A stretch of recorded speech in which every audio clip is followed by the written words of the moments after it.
Hello students, अब हम लेंगे व्यवहारवादी विचारधारा। तो व्यवहारवाद का जो औपचारिक स्थापना थी उसके जो स्थापक थे वो वॉटसन थे, परंतु पेवलव, स्मिथ और थॉर्नडाइक मनोवैज्ञानिकों ने भी व्यवहारवाद में महत्वपूर्ण भूमिकाएं निभाई हैं। तो ये जो व्यवहारवादी विचारधारा है, इसके अनुसार सीखने की दो मुख्य प्रक्रियाएं होती हैं जिनके माध्यम से व्यक्ति नॉर्मल और एबनॉर्मल बिहेवियर को सीखता है।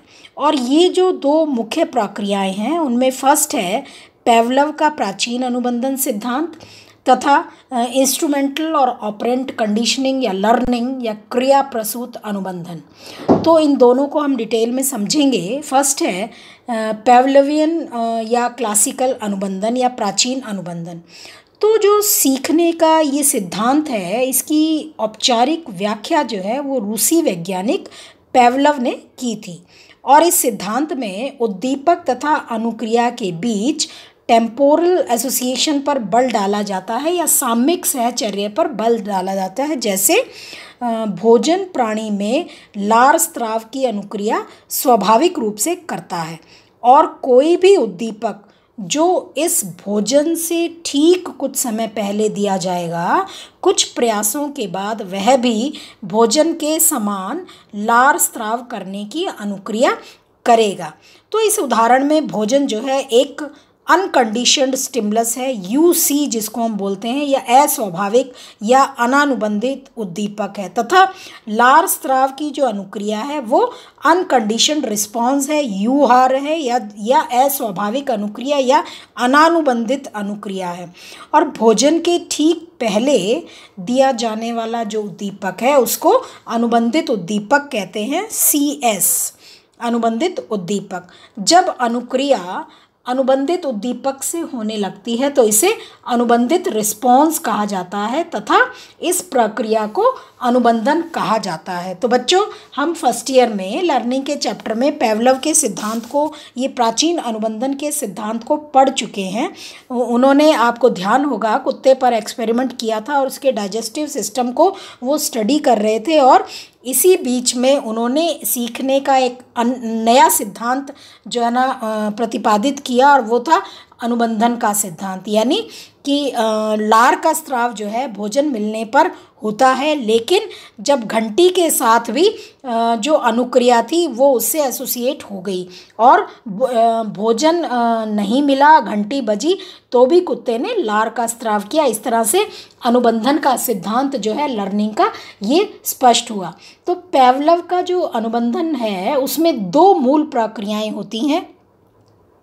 पहली है अर्जन यानी एक्विजिशन तथा दूसरी है विलोपन, एक्सटिंक्शन। तो अर्जन जो है, जो एक्विजिशन की जो क्रिया है उसमें CS तथा US के बीच यानी अनुबंधित उद्दीपक तथा अनानुबंधित उद्दीपक के बीच की प्रासंगिकता पर आधारित होता है। सीखी जाने वाली जो अनुक्रिया है उसके स्वरूप के अनुसार 3 से 15 पेयर में इस सिद्धांत के अनुसार किसी भी अनुक्रिया का अर्जन हो जाता है और विलोपन में CS में पहले अर्जित अनुक्रिया उत्पन्न करने की क्षमता समाप्त हो जाती है, जिसका परिणाम ये होता है कि CS देने पर, CS मीन्स अनुबंधित उद्दीपक, जैसे पेवलव के प्रयोग में जो घंटी थी वो अनुबंधित उद्दीपक था, तो CS देने पर प्राणी पहले सीखी गई या अर्जित की गई अनुक्रिया को नहीं करता। विलोपन की अवस्था तब उत्पन्न होती है जब अनुबंधित उद्दीपक यानी घंटी देने पर US नहीं दिया जाता या भोजन जिसको हम कहते हैं अनानुबंधित उद्दीपक नहीं दिया जाता। तो एबनॉर्मल साइकोलॉजी के लिए प्राचीन अनुबंधन का महत्व इसलिए है कि जो ऑटोनॉमिक नर्वस सिस्टम है उसकी बहुत सारी क्रियाएं, विशेषकर डर या चिंता को अनुबंधित किया जा सकता है। जैसे व्यक्ति अंधेरे में डरना सीख सकता है अगर डर उत्पन्न करने वाला उद्दीपक जैसे डरावना स्वप्न या डरावने ख्याल उस अंधेरे में व्यक्ति के मन में उत्पन्न होते हैं। तो बहुत तरह के एबनॉर्मल बिहेवियर को व्यक्ति इस प्राचीन अनुबंधन के द्वारा सीखता है। जैसे फोबिया जिसमें व्यक्ति उद्दीपक से इतना अधिक डरता है जितना कि सचमुच में उसे नहीं डरना चाहिए। तो पेवलव अनुबंधन द्वारा अक्सर ये सीख लिया जाता है। जैसे बिल्ली से उत्पन्न फोबिया जिस व्यक्ति में होता है, उसमें बिल्ली CS, बिल्ली क्या है, CS अनुबंधित उद्दीपक तथा उससे संबंधित कुछ दर्दनाक घटनाएं, जैसे बिल्ली के द्वारा स्क्रैचिंग करना, नोचना, एक इतिहास अवश्य है। और ऐसे इतिहास का परिणाम ये होता है कि बिल्ली व्यक्ति के लिए फोबिया का स्रोत हो जाती है और बिल्ली से इस तरह का जो असामान्य डर है, इसकी कोई भी बात उसमें नहीं होती है।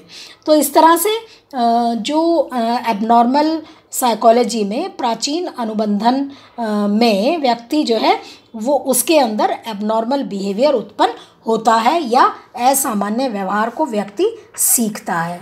इसके अतिरिक्त अनुबंधन के अनुसार इमोशनल डिसऑर्डर्स ही लक्षण है, जो हमारी सांवेगिक विकृति है वही लक्षण है, और वे यदि किसी प्रकार की विकृति की ओर इशारा नहीं करते तो लक्षण को विलोपित कर देने से अपने आप ही सांवेगिक विकृति दूर हो जाती है।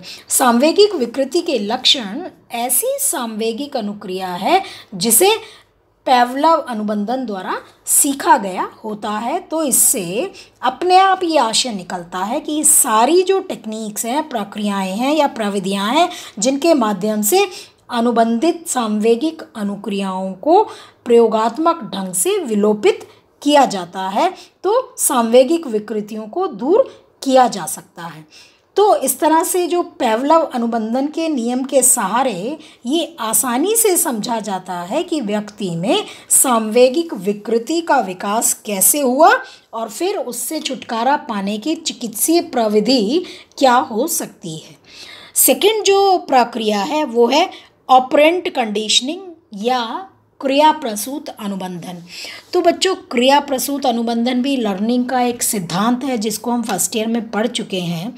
क्रिया प्रसूत अनुबंधन में और प्राचीन अनुबंधन में ये डिफरेंस है कि प्राचीन अनुबंधन जो है उसमें पहले उद्दीपक मिलता है, उसके बाद प्राणी जो है वो अनुक्रिया करता है।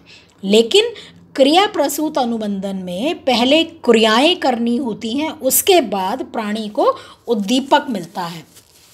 तो स्किनर जो है उन्होंने इस क्रिया प्रसूत अनुबंधन का प्रतिपादन किया और स्किनर ने क्रिया प्रसूत अनुबंधन के संप्रत्यय को बहुत ही उसकी व्याख्या की और उनके अनुसार व्यक्ति वही सीखता है कि उसे वांछित गोल की प्राप्ति किस तरह से हो। किसी प्रकार किसी पुरस्कार को पाना लक्ष्य हो सकता है या फिर किसी दंड से दूर रहना सीखना भी लक्ष्य हो सकता है। तो व्यक्ति किसी डिजायर्ड स्टिमुलस यानी वांछित उद्दीपक के पहले ही एक अनुक्रिया करता है। यदि अनुक्रिया से ठीक वह वांछित उद्दीपक की प्राप्ति हो जाती है यानी पुरस्कार मिलता है, तो व्यक्ति उस अनुक्रिया को भविष्य में भी करना चाहता है या दोहराना चाहता है। तो क्रिया प्रसूत अनुबंधन या सीखने के माध्यम से प्राणी धीरे धीरे ये सीख लेता है कि कौन सा व्यवहार या घटना पुरस्कार देने वाला है तथा कौन सी घटना या व्यवहार से दंड मिलने वाला है, और इससे व्यक्ति वैसा व्यवहार धीरे धीरे सीख लेता है जो उसके समायोजन में मदद करता है। तो इस तरह से स्किनर ने थॉर्नडाइक के प्रभाव के नियम को पुनर्बलन के नियम के रूप में नामकरण किया और प्रभाव नियम में उद्दीपक अनुक्रिया के बीच के साहचर्य पर बल न डालकर उसने उसके परिणाम पर बल डाला। सचमुच में उद्दीपक अनुक्रिया से संबंधित नहीं होता है, बल्कि वह उस अनुक्रिया के होने का संकेत होता है जिसे पहले रीइंफोर्समेंट किया जा चुका है या पुनर्बलित किया जा चुका है। तो इस तरह के उद्दीपक को स्किनर ने विभेदी उद्दीपक कहा, जो प्राणी को ये बताता है कि यदि वह अमुक मीन्स कोई व्यवहार करेगा तो उसे अमुक परिणाम मिलेगा। तो इस अर्थ में स्किनर को SR थ्योरिस्ट यानी उद्दीपक अनुक्रिया सिद्धांतवादी ना मानकर RR सिद्धांतवादी यानी कि रिस्पॉन्स रीइंफोर्समेंट सिद्धांतवादी माना जाता है या अनुक्रिया पुनर्बलन सिद्धांतवादी माना जाता है। इसी तरह से स्किनर ने पुनर्बलन तथा विभेदी उद्दीपक, पुनर्बलन और विभेदी उद्दीपक के कॉन्सेप्ट के सहारे समायोजी तथा कुसमायोजी व्यवहार के अर्जन की भी व्याख्या की है।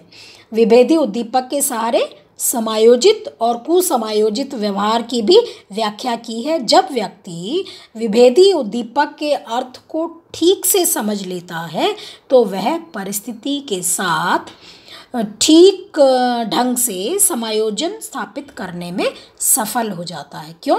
क्योंकि वह आसानी से ये जान लेता है कि अमुक व्यवहार का अमुक तरह का परिणाम होगा।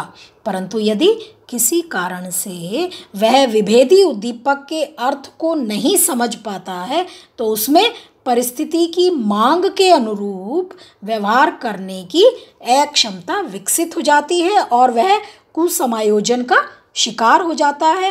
और एबनॉर्मल बिहेवियर की उत्पत्ति की व्याख्या क्रिया प्रसूत अनुबंधन से कैसे होती है तो इसको लेविन्सोन द्वारा विश्लेषित किया गया। उन्होंने एक एग्जाम्पल भी दिया कि जब व्यक्ति को अनुक्रिया करने के बाद पुनर्बलन की लो अमाउंट यानी कम मात्रा दी जाती है तो इससे उसमें डिप्रेशन उत्पन्न होता है, और जब पुनर्बलन निम्न मात्रा में व्यक्ति को दिया जाता है तो व्यक्ति बहुत कम अनुक्रियाएं करता है जिससे पुनर्बलन की मात्रा और कम हो जाती है और व्यक्ति में डिप्रेसिव रिएक्शंस विकसित हो जाती हैं।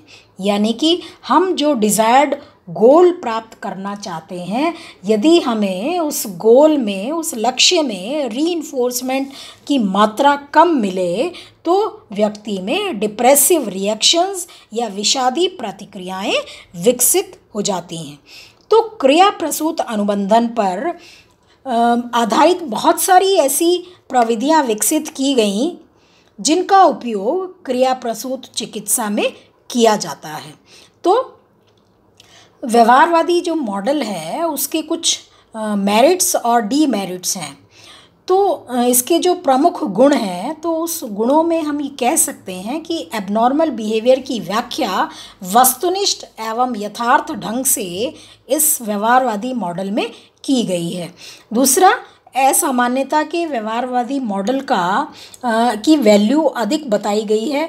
यानी इस मॉडल के अनुसार एबनॉर्मेलिटी के अध्ययन के क्षेत्र में अब तक जितनी रिसर्चेज की गई हैं उतना किसी अन्य मॉडल द्वारा ये रिसर्चेस नहीं की गई हैं।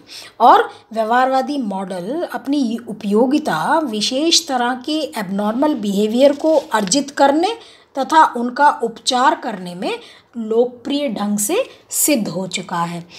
और व्यवहारवादी चिकित्सक पहले से ही ये तय कर लेते हैं कि कौन से व्यवहार में परिवर्तन करना है और कौन से व्यवहार में परिवर्तन नहीं करना। बाद में चिकित्सा की प्रभावशीलता की जांच इस बात से आसानी से कर ली जाती है कि उस व्यवहार में हमारा जो वांछित परिवर्तन है वो हुआ है या नहीं हुआ है। तो इन गुणों के बावजूद भी कुछ इसकी आलोचनाएं की गई। फर्स्ट है, व्यवहारवादी मॉडल में रोग के लक्षणों पर तो बहुत बल दिया गया है परंतु उससे संबंधित पहलुओं की उपेक्षा की गई है।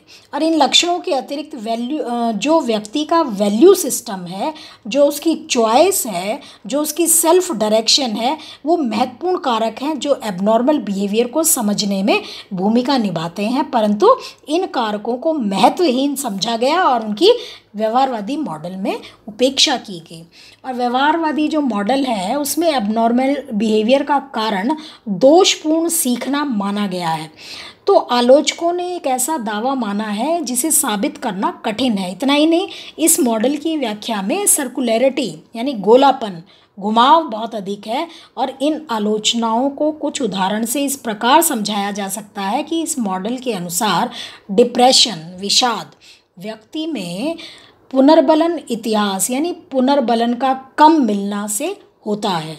तो हम कह सकते हैं कि इस मॉडल के अनुसार जो हमारी एबनॉर्मेलिटी है उसका एक रीज़न रीइंफोर्समेंट या पुनर्बलन, जो कि पॉजिटिव भी होता है नेगेटिव भी, तो उसका कम मिलना है। तो इस तथ्य को अध्ययन करना कितना कठिन है इसका अंदाज भी इस बात से लगाया जा सकता है कि व्यक्ति के व्यवहार को कई वर्षों तक लगातार जब ऑब्जर्व किया जाए तो साथ ही साथ उससे मिलने वाला रीइंफोर्समेंट की मात्रा का भी ठीक ढंग से रिकॉर्ड किया जाए। तो किसी भी चिकित्सक के लिए ये एक बहुत ही कठिन कार्य है। और उसी तरह से यदि जो आइडेंटिकल ट्विन्स होते हैं जिनका पालन पोषण अपने वास्तविक माता पिता द्वारा हुआ हो और बाद में चलकर उनमें स्किज़ोफ्रेनिया रोग विकसित हो गया हो, तो व्यवहारवादी मॉडल की यह व्याख्या होगी कि ऐसे बच्चों का पुनर्बलन इतिहास एक ही होने के कारण ऐसा हुआ है। तो इस तरह से ये जो मॉडल है इसकी आलोचनाओं के बावजूद भी इस मॉडल को नैदानिक मनोवैज्ञानिकों ने काफ़ी महत्वपूर्ण मॉडल बताया है और शोध करके इसके नियमों को और तथ्यों को अधिक उपयोगी बनाने की बहुत कोशिश की गई है। तो बच्चों, इस तरह से हमारा जो व्यवहारवादी मॉडल है वो मैंने आपको इस वीडियो में समझाया। नेक्स्ट वीडियो में हम इसका जो साइकोलॉजिकल पर्सपेक्टिव है या मनोवैज्ञानिक विचारधारा है, इसका हम थर्ड जो मॉडल है या थर्ड पॉइंट जो है कॉग्निटिव पर्सपेक्टिव या संज्ञानात्मक विचारधारा, वो हम स्टडी करेंगे या उसको हम समझेंगे। Thank you.